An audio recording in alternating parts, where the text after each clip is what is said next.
baik adalah hal wajar. Xiao Yuan bergerak dengan sangat cepat ke satu arah. Saat ini dia akan mencari Tang Yu dan menghajarnya dengan cepat.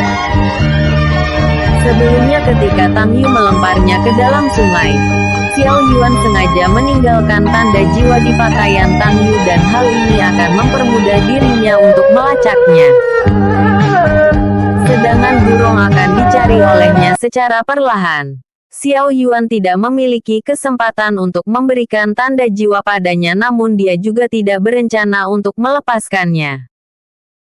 Kesadaran ilahi milik Xiao Yuan menyebar sangat jauh. Senyum muncul di sudut mulutnya dan dia sudah menemukan Tang Yu sesuai dengan rencananya. Ho! Sepertinya dia tidak sendirian di sana. Tidak masalah. Aku hanya perlu menghajar orang yang ikut campur dalam urusanku. Xiao Yuan tersenyum seperti iblis dan terbang ke atas langit. Di sisi lain Tang Yu, Yun Suang, Ye Lin, Xiao Dong, Gurong dan masih banyak orang yang berasal dari keluarga kecil berkumpul di satu tempat. Di hadapan mereka saat ini terdapat tanaman obat tingkat penciptaan dan hampir menyentuh ke tingkat origin. Jika mereka bisa mendapatkannya maka hal ini memungkinkan mereka untuk membuat kultivator tingkat penciptaan melompat satu lapisan. Tuan Muda Gurong, apakah kau tahu jenis tanaman obat ini? Tanya Yelin dengan semangat di wajahnya. Ini adalah tanaman kabut ungu.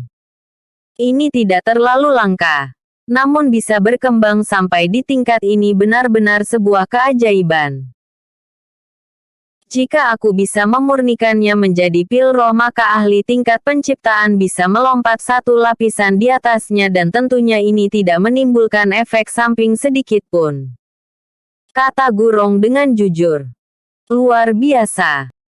Jika Tuan Muda Gurong bisa memurnikannya untukku, selamanya aku akan berhutang kepadamu. Yelin berkata dengan jujur. Tuan Muda Yelin terlalu sopan. Aku adalah alkemis tingkat langit dan tahu akan batasanku. Namun jika Tuan Muda Yelin ingin memurnikannya, aku bisa merekomendasikannya kepada masterku. Mungkin dia akan senang ketika melakukannya. Kata Gurong dengan jujur. Aku setuju. Terima kasih atas kebaikan Tuan Muda Gurong. Yelin mengepalkan tinjunya dan berterima kasih.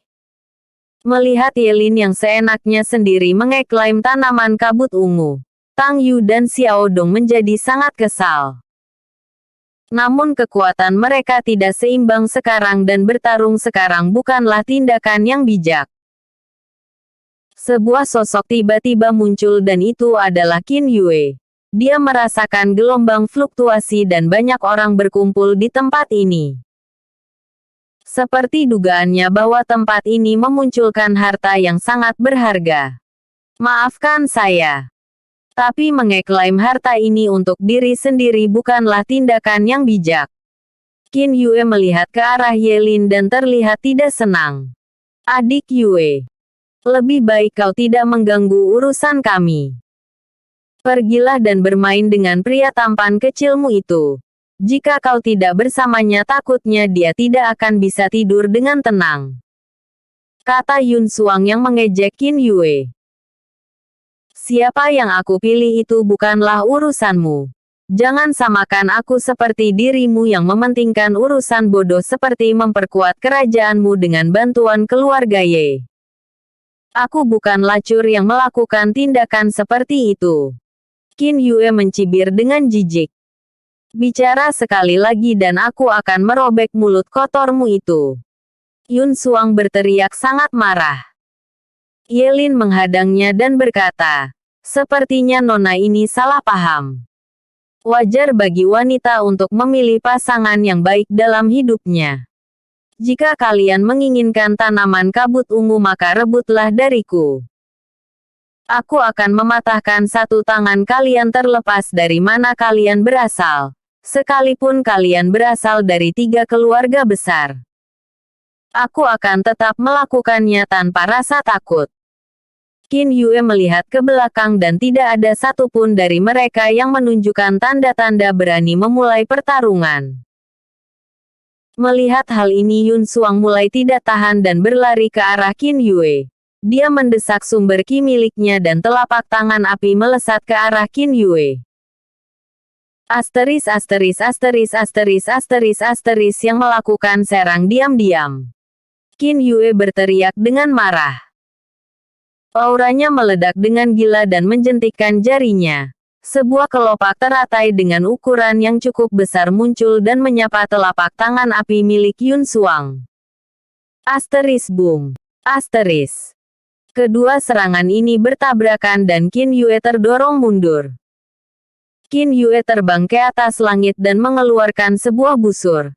Qin Yue menarik tali busurnya dan ki miliknya mulai memadat menjadi anak panah.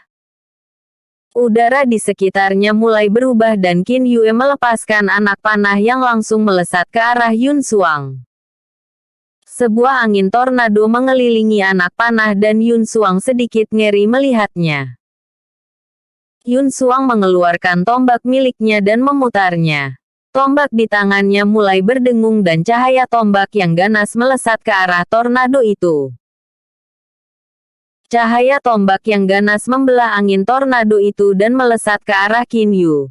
Segera dia menggeser kepalanya dan cahaya tombak itu memotong sedikit rambutnya. Asteris kecil. Hanya mendapatkan sedikit peningkatan dan kau sudah sangat sombong. Apa kau pikir dirimu layak untuk bertarung denganku? Yun Xuang mencibir dengan jijik. Tentu ini masih belum berakhir. Aku akan mengalahkanmu dengan serangan ini.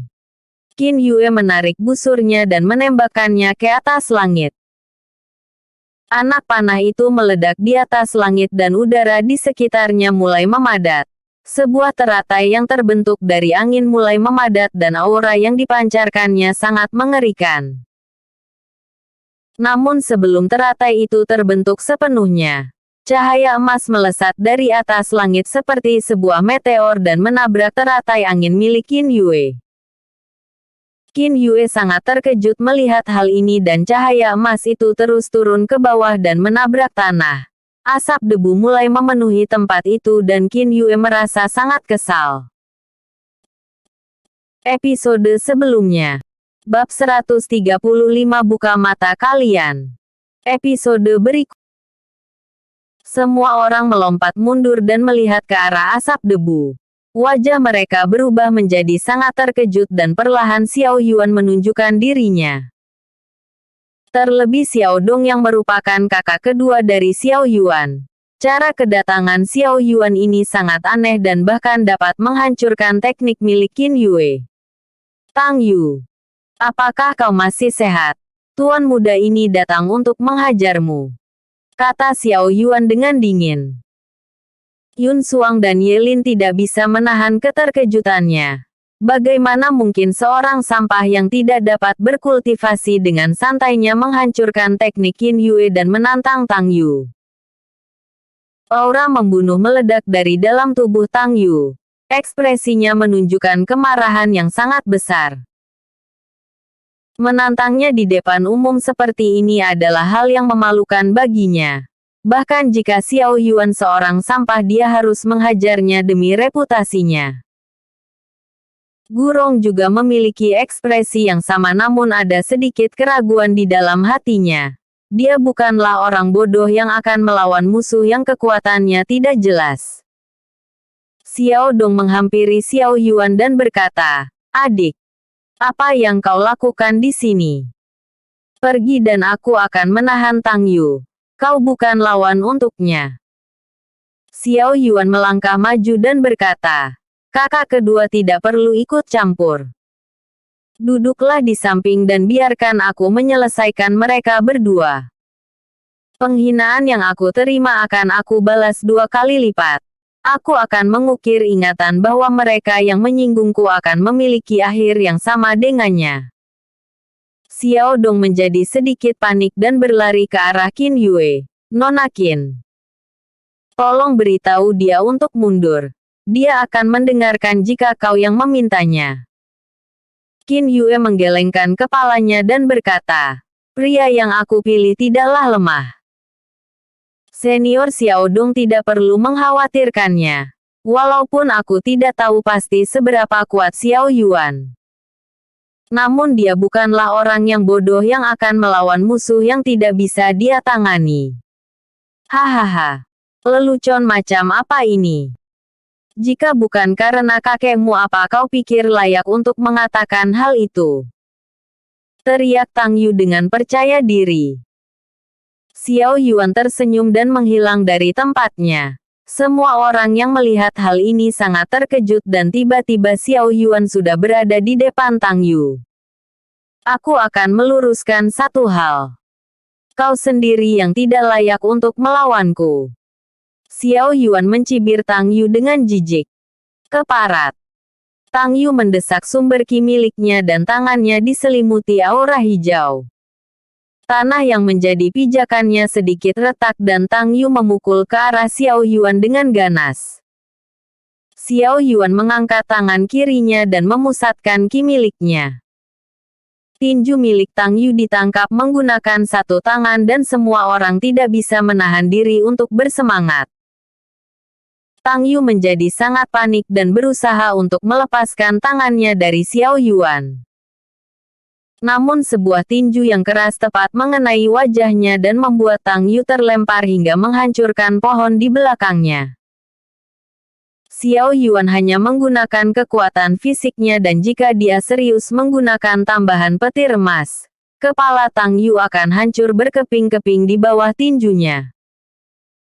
Tang Yu keluar dari tumpukan pohon dan darah mengalir dari mulutnya. Ekspresinya saat ini terlihat bingung dan tidak percaya bahwa dia akan mendapatkan pukulan keras langsung di wajahnya. Hei!